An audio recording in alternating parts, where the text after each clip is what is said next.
Bien, hemos empezado la serie Creer, gracias al Señor, una magnífica serie de estudio de la Palabra de Dios que se nos ha alcanzado como herramientas para nosotros como iglesia y que los pastores hemos decidido implementarla para bendición de todos. Y esta es la segunda parte de la serie de la historia. Si usted no está yendo a un grupo de amistad, no sabe lo que se va a perder.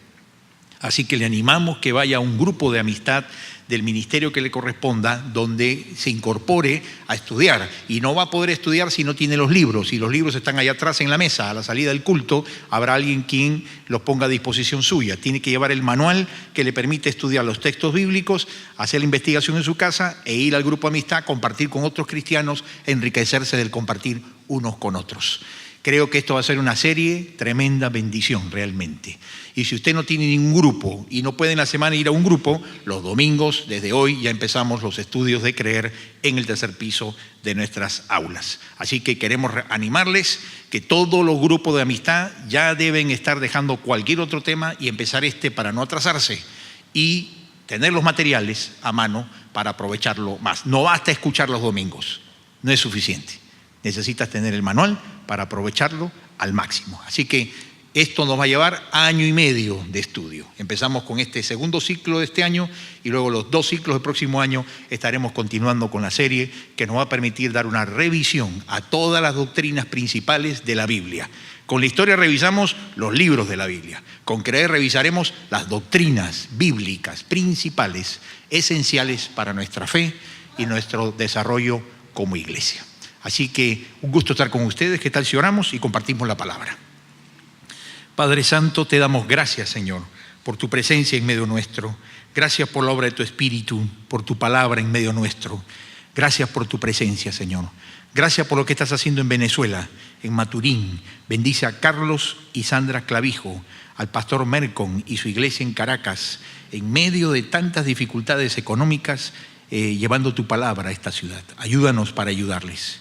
Y Señor, bendice a cada uno de nosotros que estamos esta mañana aquí, en tu nombre, para que en tu gracia y misericordia recibamos de tu corazón y de tu espíritu lo que nuestro corazón necesita de ti para honrarte, servirte, obedecerte y poder ser testimonio tuyo en esta tierra. Te damos gracias, Señor, en el nombre de Jesús. Amén. El domingo pasado entiendo que según la serie estuvimos estudiando el tema de Dios, el Dios de la palabra. Hoy nos toca ver otra doctrina fundamental en la Biblia, que es que Dios es un Dios personal. Y una de las cosas más impactantes de la Biblia, creo yo, para todos quienes comenzamos a estudiarla un día y acercarnos a Dios, fue descubrir qué tan personal era Dios. Esto es una de las sorpresas. Yo creo que este es uno de los descubrimientos. Claro, todos sabemos, ¿no es cierto?, desde niños que Dios es un Dios personal, se supone, porque Él habla, piensa y siente. Pero otra cosa muy distinta es que tú experimentes la realidad espiritual de manera vivencial de que Dios es un Dios personal. Y yo diría, para sorpresa nuestra, Dios es un Dios tan personal. Y fíjate cómo en la palabra nos muestra esto con claridad, ¿no? Cuando vamos nosotros a el Salmo 139, el famoso Salmo 139, es prácticamente una declaración, una instrucción en la Biblia acerca de la realidad de esta dimensión personal de Dios con la cual Dios se acerca a nosotros. Fíjate qué dice. Dice, oh Jehová, tú me has examinado y conocido. Cuenta las veces que se menciona conocimiento de Dios sobre nosotros en este texto, ¿ya? Anda sacando la cuenta mientras lo leemos. Oh Jehová, tú me has examinado y conocido. Tú has conocido mi sentarme y mi levantarme. Has entendido desde lejos mis pensamientos. Has escudriñado mi andar y mi reposo. Y todos mis caminos te son conocidos. Pues aún no está la palabra en mi lengua, y he aquí, oh Jehová, tú la sabes toda. Qué tremendo, ¿no? Fíjate que dice ahí, en primer lugar, hagamos recuento de los verbos, con que las acciones con que Dios, porque cuando se nos dice en la Biblia que Dios es personal, no solamente se nos está diciendo una característica de Dios, que Dios es un ser personal, que significa que Dios piensa, Dios siente, Dios actúa, y que el rasgo de la personalidad humana que tenemos tú y yo no es más que un pequeño y débil reflejo del rasgo de la personalidad que Dios mismo tiene. Nosotros somos personales porque Dios es personal, porque somos imagen, reflejo de Él. Entonces, la personalidad tuya y mía no está haciendo más que revelarnos el rasgo de Dios, que Dios no es un triángulo con un ojo, que Dios no es una fuerza cósmica, que Dios no es un ser impersonal, que Dios no es simplemente una fuerza, sino que Dios es alguien, no es algo. Y que como es alguien, tiene decisiones propias, soberanía. Pero no solamente nos dice la Biblia esto, sino nos dice además que porque Él es personal, el trato que tiene con nosotros es de persona a persona. Del Dios Todopoderoso personal a su criatura, imagen de Dios que somos tú y yo, personal. Y por lo tanto nos conoce personalmente. Y eso es lo que se enfatiza en este salmo. Dice, me has examinado y me has conocido. Verso 2, tú has conocido mi sentarme y mi levantarme. ¿Qué significa mi sentarme y mi levantarme? Significa que Dios conoce tus tiempos de pausa, tus tiempos de reposo y tus tiempos de actividad. Y en ambos momentos, y lo que viene a nuestra mente y lo que ocurre dentro de nuestro ser, que nadie conoce, en esas dos velocidades de la vida, cuando nos detenemos, cuando estamos pensando, cuando estamos a solas, nosotros en las disquisiciones de nuestros propios pensamientos, cuando estamos en la reflexión de que por qué ha pasado esto, o cómo voy a hacer con esto, o por qué me siento así, o qué me está pasando, o qué puedo hacer con esto, en los momentos de reflexión, Dios te está mirando y Dios conoce lo que pasa dentro tuyo. No estás tú ajeno de Dios en ese momento. Todo lo que hacemos lo hacemos bajo el escrutinio de Dios. Ese escrutinio de Dios sobre nuestra vida. Por eso en el verso 3 dice, has escudriñado mi andar y mi reposo. Significa que cuando estamos en la actividad y en el tiempo de pausa, de vacaciones o de cansancio, de estar tendidos, en ese momento de pausa, cuando estás en tu cama o cuando estás a solas, allí Dios está escudriñando nuestros caminos. Escudriñando, significa escudriñando, investigando, como un investigador está analizando Dios lo que piensas y lo que sientes. Dios no es un Dios lejano, porque es personal. Es un Dios que está cerca de nosotros, en medio de nosotros, en nosotros, y nos conoce. Por eso el verso 4 dice, aún no está la palabra en mi lengua, y he aquí, tú la sabes toda. Es decir, antes que le digas algo a Dios, antes que le digas algo a alguien, Dios ya sabe lo que hay en tu corazón.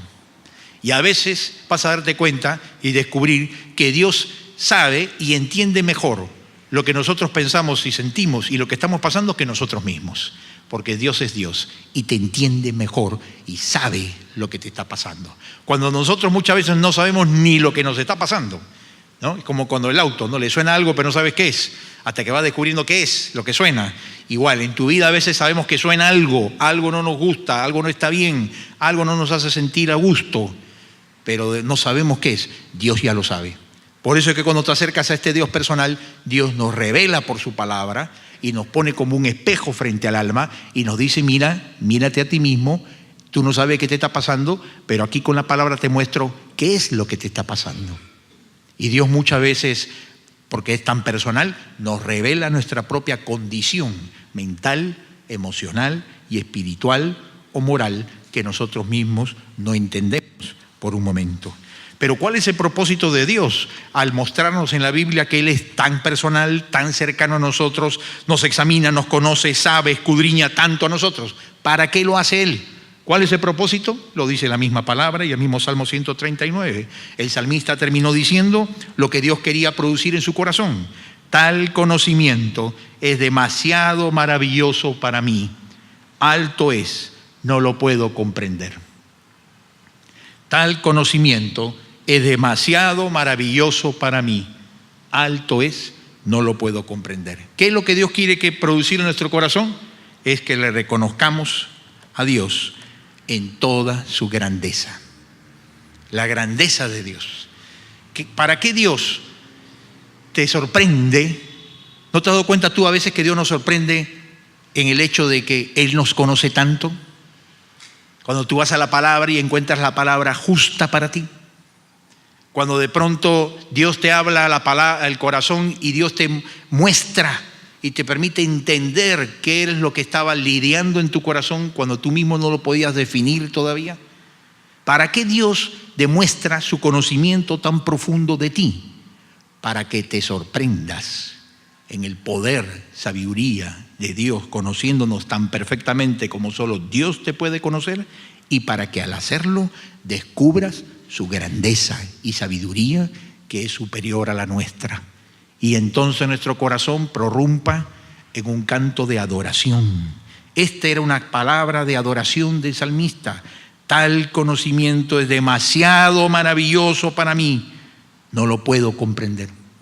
Él está haciendo un acto de adoración. Él no solamente está haciendo una sorpresa, Él está reconociendo, adorando a Dios y dándole gracias a Dios porque el conocimiento de Dios y la sabiduría de Dios es mayor que la que Él mismo entiende. ¿Te das cuenta? Ahora, tú has pasado estos momentos de que de pronto en la palabra te descubre, te muestra cómo eres tú y te brindas en adoración. ¿Te entregas en adoración al Señor? ¿Has tenido esta experiencia de al saberte descubierto por Dios de que Él te conocía tanto y sabía exactamente tus necesidades y ha respondido a ellas, que tú has respondido con adoración? Eso es lo que el Señor está esperando de nosotros, que respondas con adoración. La sorpresa de ser revelado, la sorpresa de ser conocidos, la sorpresa que lleva a la adoración de ser suplidos en nuestras necesidades que a veces ni hemos pronunciado en palabra, a veces, a nadie, pero que Dios conocía y que Él ha suplido de manera maravillosa, sorprendente, misericordiosa y manera abundante y generosa. Y entonces uno debe decir, no fue la suerte. Mira, justo yo pensaba esto y mira cómo ocurrió. No. A veces la atribuimos a la suerte, al azar, a nuestra capacidad, a la bondad de otros y nos olvidamos que es el Señor quien está detrás de cada una de las cosas que ocurren en nuestra vida de bendición. Toda bendición viene de lo alto, del Padre de las luces, dice el apóstol Santiago. No le robes la gloria a Dios, ni se la des a nadie más que a Dios.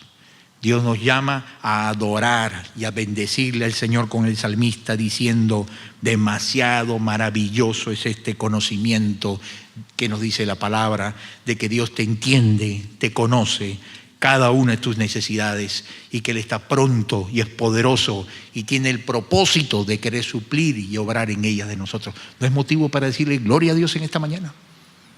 ¿Cuáles son las necesidades de tu corazón? Que Dios no conozca ninguna. ¿Por qué Dios no puede suplir nuestras necesidades entonces? Muchas veces necesitamos sintonizarnos con el Señor, como vamos a ver a continuación. Pero este conocimiento de Dios tiene que estar sintonizado con nuestra actitud para honrar a Dios. Y hay otra historia en la Biblia que está en el libro de Génesis, en el capítulo 16, que ustedes van a encontrar en su manual cuando lo estudien, y que me pareció apropiado que la estudiemos juntos aquí el domingo, antes de estudiarlo en casa, en nuestros manuales de la lección de creer de esta semana. Y es la lección de Abraham y Agar. Y uno descubre aquí en la historia de Agar, ¿no es cierto? Recuerden que Agar era la sierva de Abraham y Sara, que no era del pueblo de Israel, y que en la desesperación de Sara por tener un descendiente, le presiona a Abraham para que tenga un hijo con Agar, que era la sierva en la casa, para que así ellos aseguren que, porque en esa época, si era una sierva de Abraham y Sara, se contaba como un hijo de ellos legalmente, aunque no lo fuera de sangre. Y por lo tanto, Sara disipaba su temor de que la herencia de ellos no termine en algún extranjero, sino que quede bajo el nombre de la familia de Abraham. Ese era el intento de Sara. Y Abraham se dejó presionar por su mujer, ¿no? Atención, a veces mujeres hacen buenos consejos y a veces hacen malos consejos. Como los hombres también, hacemos buenos consejos y malos consejos. Aquí se nota un mal consejo de Sara y una mala actitud de Abraham por dejarse guiar por el consejo de Sara. Y entonces contraviniendo la orden de Dios, que iba a venir la promesa por medio de Sara, él tiene relaciones con Agar, como era lo aceptado en aquella época en los cánones sociales y culturales de su tiempo, y entonces está embarazada Agar, y cuando ocurre eso, a Sara ya no le gusta que esté embarazada Agar de Abraham, ¿no es cierto? Y respondió Abraham a Sara y dijo: he aquí tu sierva está en tu mano, haz con ella lo que bien te parezca. Y como Saraí la afligía, ella huyó de su presencia. Claro, en la teoría, como mujer dijo que tenga el hijo es bueno para nuestra familia, pero en lo emocional, cuando la embarazada de su marido, ella no estaba embarazada, no le gustó nada. Y vino el conflicto interno de ella como mujer con esto. Y el interesante dice que la afligía, a pesar de que ella había sido la del consejo, ahora estaba en contra de Agar, y entonces Agar huye de la casa, que realmente era un campamento, entonces vivían en tiendas, en esa época todavía Abraham, Sara y su familia, y cuando está huyendo en el dolor al desierto, embarazada y sola, sin saber qué le deparaba el futuro, el Señor se le manifestó a Agar, y le dijo: entonces llamó el nombre de Jehová, que con ella hablaba: tú eres Dios que ve. Dios se le manifiesta a Agar, y Agar descubre que Dios le está hablando y le dice: tú eres Dios que ve, porque dijo: ¿no he visto también aquí al que me ve? Por lo cual llamó al pozo, pozo del viviente que me ve, he aquí está entre Cades y Beret. ¿Qué pasó? Huyó al desierto, va a un pozo a tomar agua porque tiene sed, está embarazada, y ahí se le manifiesta el Señor y le habla, como vamos a ver dentro de un momento. Pero en el momento en que Dios le habla, es interesante que ella reconoce que Dios es un Dios que le estaba viendo. Le dice: tú eres el Dios que ve. Porque de pronto ella descubre que lo que ella tenía en su corazón, su dolor, su tristeza, de pronto sabe que Dios la ha visto en su corazón. Y como se sabe vista en su corazón, revelada en su corazón completamente, como un libro leído en cada una de sus páginas, como dice la palabra de Dios, que conoce tu corazón y el mío, cuyas páginas son leídas todos los días, dice el profeta. Así Dios conoce lo hondo de tu corazón. Ella entonces prorrumpe con esta palabra diciendo: tú eres el Dios que ve. Y a partir de allí se llama ese pozo, pozo del viviente que me ve. Y yo creo que aquí hay otra ocasión en la palabra de Dios, cuando justamente Dios se manifiesta como el Dios personal, ahora como el Dios que nos ve. Y que nos ve en detalle, que no ve nadie. Dios ve en ti y en mí lo que nadie puede ver, más allá de las apariencias, más allá de las máscaras, más allá de las formas, más allá de los estatus, las carreras, las profesiones y todas las matracas que ponemos delante de nosotros para definirnos. Dios te ve con sus ojos de fuego como nadie te ve, ni como tu esposa, ni tus hijos, ni tus seres más queridos pueden verte.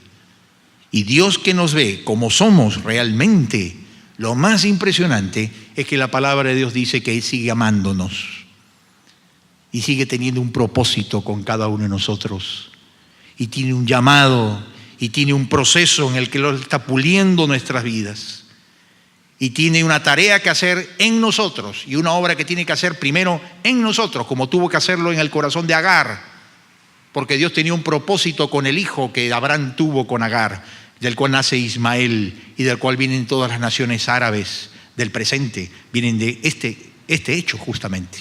Todo lo que está pasando en el Medio Oriente, todos los países y las naciones árabes vienen de la descendencia de Agar.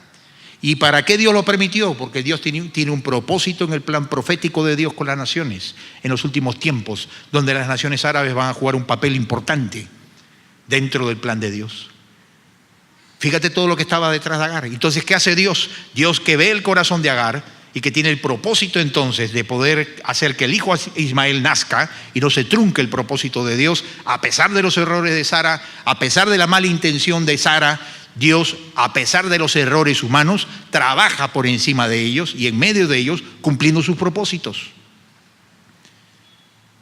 Y entonces Dios le dice a Agar, fíjate lo que le manda a Agar, le dice el ángel de Jehová: vuélvete a tu señora y ponte sumisa bajo tu mano, bajo su mano. ¿Qué le dice el Señor a Agar? Le dice: mira, yo te veo conozco tu aflicción, te voy a ayudar, pero primero tienes que entrar en sintonía con mis planes. Anda y sujétate a tu autoridad. Y tu autoridad es la señora Sara. Saraí todavía. Saraí. Y fíjate entonces cómo Dios es el Dios que nos ve, conoce nuestras necesidades, quiere suplir lo que necesita nuestro corazón, pero nos dice, alto, si tú quieres que yo obre en ti, lo que yo veo en tu corazón, pues lo que nadie ve, yo veo que necesitas en tu corazón ser corregido en esto, ser limpiado en esto, ser pulido en esto, ser enderezado en esto, y yo lo voy a hacer. Y le dice, y la manera de hacerlo es, no huyas. Dios le dice, no avalo que estés huyendo, regrésate de donde has huido, del dolor, de la mala actitud de Saraí, que te aflige todos los días, y sujétate a esa persona aunque te sea difícil e incómodo, porque este es el plan de Dios para pulirte, sujetarte a la autoridad, y bajo esa autoridad te voy a bendecir. Entonces, ¿qué quiere decir? Que cuando Dios te ve y ve en ti lo que nadie ve, que necesita ser pulido, Dios te va a mandar los instrumentos para pulirte. Y va a utilizar a las personas, y va a utilizar a las instituciones, y va a utilizar a la autoridad para ubicarte exactamente y sacar la piedra del zapato que Él ve en tu corazón. Y ninguno de los que estamos aquí, ninguno somos ajenos a esta mirada de Dios, que no la tenemos los pastores, que no la tenemos los líderes, que no lo tiene la iglesia, que no la tiene nadie, en la que Dios mismo es el Dios que nos ve. Nos ama, tiene un plan con nosotros y nos va a pulir y enseñar que cumplamos el deber que Dios quiere que cumplamos. Y no te va a soltar hasta que tú hagas las cosas como Él quiere que las hagas y en el momento que Él quiere que las hagas. Dios te va a quebrantar. Dios te va a llevar a crisis. Dios te va a llevar a humillarte y a dejar tu orgullo y tu soberbia y a ponerte en línea con el corazón de Dios, como lo tuvo que hacer esta mujer Agar al regresar a la autoridad. Yo creo que la autoridad fastidiosa de Saraí en ese momento, pero que ella entendió bajo orden del ángel de Jehová que era Dios quien estaba detrás de esta Saraí en su actitud incluso inmadura. Dios estaba usándola para pulirla en lo que Dios había visto necesitaba el corazón de Agar. ¿Cuántas veces nosotros no entendemos que Dios te está mandando las pruebas, las dificultades, las circunstancias, las crisis, justamente porque Dios te ve y sabe que necesita tu corazón, en qué necesita ser cambiado? Y cuántas veces neciamente o por incredulidad o por no discernir los planes de Dios nos rebelamos o huimos, como hizo Agar, de los instrumentos de Dios para bendición de nuestra vida, que ahora puedan producir disciplina y tristeza momentánea, pero que son para bendición, para sanidad y para manifestar la gloria de Dios en nuestras vidas. Estás bajo una autoridad o un instrumento de Dios que te lleva a crisis y te causa aflicción y dolor en este momento. Recuerda, Dios te ve, está trabajando contigo y está haciéndolo con un propósito bueno para bendecirte, para pulirte, y no te desesperances en este momento. Y el último pasaje nos ayuda a cumplir su voluntad, ¿no es cierto? Y el último pasaje está en el Salmo 66, que encontraba, que va en línea con este Dios personal. Dice allí el salmista algunas palabras que no nos gustan mucho a veces nosotros los cristianos, ¿no? Fíjate, él está hablando de Dios y dice, nos metiste en la red de pescar o de cazadores, pusiste sobre nuestros lomos pesada carga, hiciste cabalgar hombres sobre nuestra cabeza, gente con caballos pasando encima de nuestra cabeza. Pasamos por el fuego y por el agua y nos sacaste abundancia. ¿Qué está diciendo aquí el Dios personal? Que el Dios personal, como decíamos en el pasaje anterior, trabaja en medio de nuestras dificultades. Y usa redes, pesadas cargas, caballería que pasa encima pisoteando nuestra cabeza y agua y fuego para poder llevarnos ¿a dónde? ¿A pobreza? No. ¿A tristeza? No. ¿A dónde nos quiere llevar Dios? A una vida más profunda y de mayor abundancia verdadera. Y no de una vida de alegrías pasajeras, aparentes y superficiales, como a veces nos contentamos con tener, sino que Dios te quiere llevar a una vida de profunda abundancia en tu vida. Pero para hacerlo, primero nos tiene que meter a redes, poner cargas pesadas, pasar caballería sobre nosotros, tirarnos al agua, al fuego, para entonces en ese pulimento ir descubriendo nosotros que hay una forma de vivir en esta vida que es más abundante y profunda que la que tienes. Pero que tiene que estar dispuesto tú a poder ser llevado por la dirección de Dios a ello. Y es interesante que en el mismo Salmo el salmista dice: bendecid pueblos a vuestro Dios y haced oír la voz de su alabanza. Él es quien preservó la vida a nuestra alma y no permitió que nuestros pies resbalasen. Y yo digo, en el mismo Salmo, Salmo 66, nota tú, y él está diciendo: Dios preservó mi vida y no permitió que mis pies resbalasen. Y yo digo, ¿cómo podía el salmista decir que tú no has permitido que mis pies resbalasen y que preservó mi vida con todo lo anterior que le estaba pasando? Metiste en la red, lomos pesados, pesada carga, caballería, agua y fuego. ¿Entiendes? ¿Cómo podía él decir: Señor, gracias porque preservaste mi vida, me la guardaste? No significaba, para nosotros a veces entendemos mal que guardar significa que no nos pase nada de lo anterior. Pero él está diciendo: gracias porque me guardaste. Y luego dice: y no permitiste que nuestros pies resbalasen.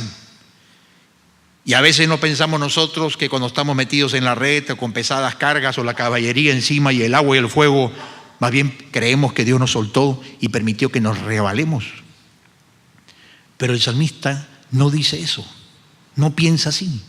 Él dice: preservaste mi vida y no permitiste que mis pies resbalasen cuando yo estuve en la red y cuando llevé pesadas cargas y cuando pasó la caballería y cuando fui tirado al agua y al fuego. Sin embargo, tú preservaste mi vida en medio de todo.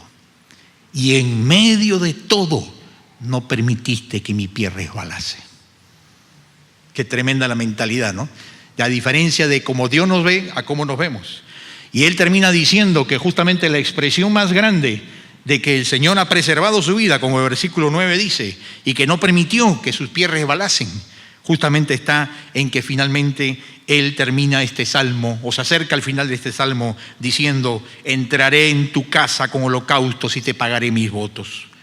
Porque para él la señal de que justamente Dios estaba con él no era que todo le iba bien, no era que no habían pruebas, no era que no habían tribulaciones, no era que no habían conflictos, no era que no pasaran caballería encima suyo ni lo tiraran al agua y el fuego, y no era tampoco que no tuviera redes y pesadas cargas, sino que en medio de todo él, con sus errores y con sus pecados, se sujetaba a la dirección de Dios y se mantenía en el camino de la fe y se mantenía bajo el gobierno del Señor.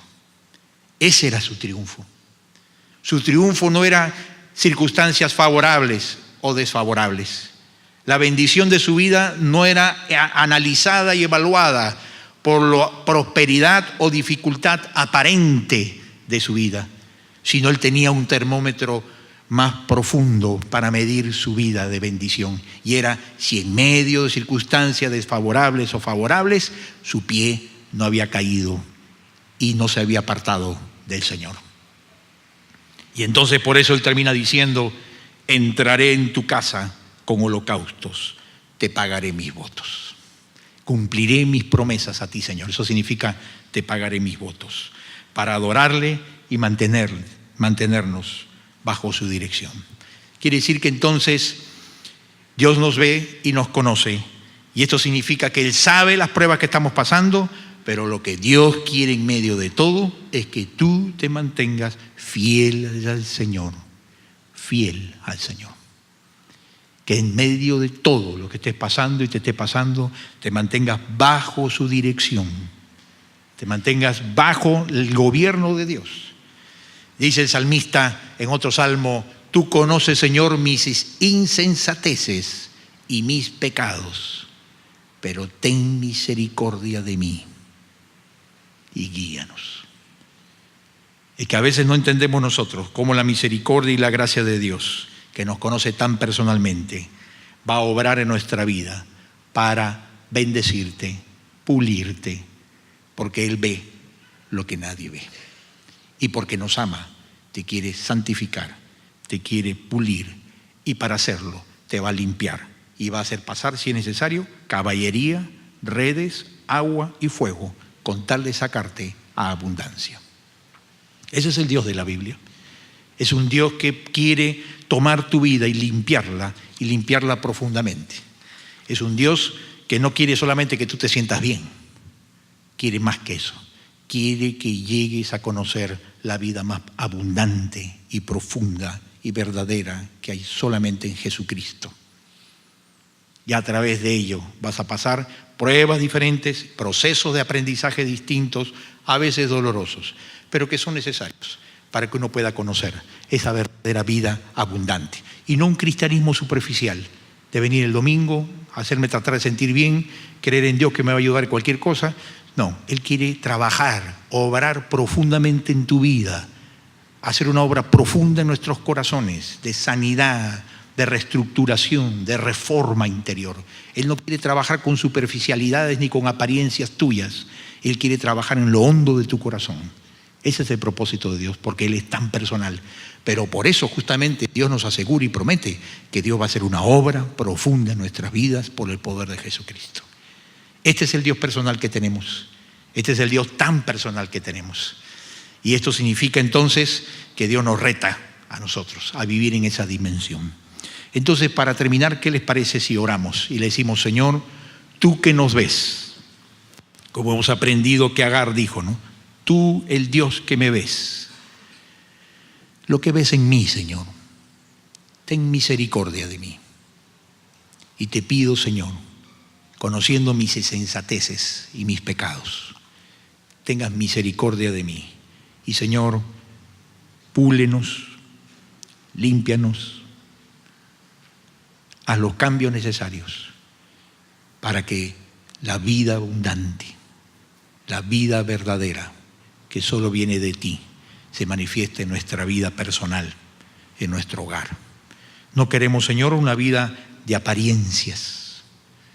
Queremos una vida abundante, profunda, que venga de Dios, de realidades y no de simplemente de apariencias. Eso pide al Señor y Dios lo va a hacer, porque Él ve lo que necesita ser cambiado de tu corazón. Vamos a orar.